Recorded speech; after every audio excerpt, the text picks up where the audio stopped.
भाजपा के वरिष्ठ नेता एवं पूर्व केंद्रीय राज्य मंत्री संतोष गंगवार को उनकी बरसों की तपस्या का फल मिला। उन्हें झारखंड का राज्यपाल बनाया गया है। संतोष गंगवार बरेली से 8 बार सांसद रह चुके हैं। आइए आपको बताते हैं उनके राजनीतिक सफर के बारे में। बरेली से 8 बार सांसद रहे संतोष गंगवार का नया ठिकाना झारखंड का राजभवन होगा। राष्ट्रपति ने राज्यपाल नियुक्त कर उन्हें यह अहम जिम्मेदारी सौंपी है। शहर से राज्यपाल नियुक्त होने वाले अब पहले राजनेता होंगे। वर्ष 1989 से वर्ष 2004 तक लगातार वे सांसद रहे हैं। सिर्फ वर्ष 2009 में कांग्रेस ने उनका विजय रथ रोका था। उसके बाद वर्ष 2014 व 2019 में वह लगातार फिर सांसद चुने गए। वह केंद्र में अटल बिहारी वाजपेयी व मोदी सरकार में मंत्री भी रहे हैं। इस बार लोकसभा चुनाव में उनका टिकट काट दिया गया था।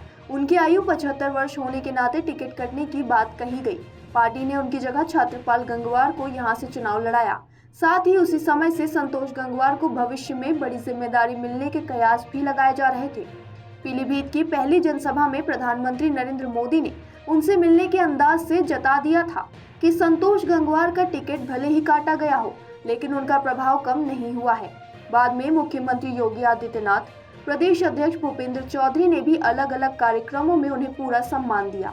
राष्ट्रपति भवन से विज्ञप्ति जारी होने के बाद जब रात करीब 12 बजे संतोष गंगवार को राज्यपाल बनाए जाने की खबर सार्वजनिक हुई, तब वह अपने घर में रात्रि विश्राम करने चले गए थे। लोगों ने उनके घर पर व शुभचिंतकों ने फोन किया तो बताया गया कि वह सो गए हैं, लेकिन बधाइयों का सिलसिला तेज हुआ तो रात 1:30 बजे के बाद वह जाग गए। लोगों की बधाई स्वीकार की और आभार जताया। यही नहीं, घर में पहुंचे समर्थकों ने मिठाई भी खाई। इसके बाद देर रात तक उन्हें बधाई देने का सिलसिला यूं ही चलता रहा। वर्ष 1948 में जन्मे और बरेली कॉलेज से बीएससी की पढ़ाई के साथ ही एलएलबी की उपाधि हासिल करने वाले संतोष गंगवार का चुनावी सफर 1984 में शुरू हुआ था। हालांकि 1984 में पहला चुनाव वह कांग्रेस उम्मीदवार आबिदा बेगम से हार गए थे। इसके बाद 1989 में वह फिर से लोकसभा चुनाव लड़े और जीत हासिल कर पहली बार सांसद बने। इसके बाद वर्ष 1991, 1996, 1998, 1999, 2004 में लगातार जीत का सेहरा उन्हीं के सर सजा रहा। उनकी पहचान कुर्मी बिरादरी के प्रभावशाली नेता के रूप में रही। हालांकि वह सभी वर्गों में लोकप्रिय हैं। वर्ष 2009 में कांग्रेस से प्रवीर सिंह इरेन ने उनका विजय रथ रोका था। उसके बाद 2014 व 2019 में वह फिर चुनाव लड़े और जीत हासिल की। बेदाग व जनप्रिय रहते हुए लंबा सियासी सफर तय करने वाले संतोष गंगवार भाजपा से सदैव अनुशासित सिपाही के रूप में जुड़े रहे।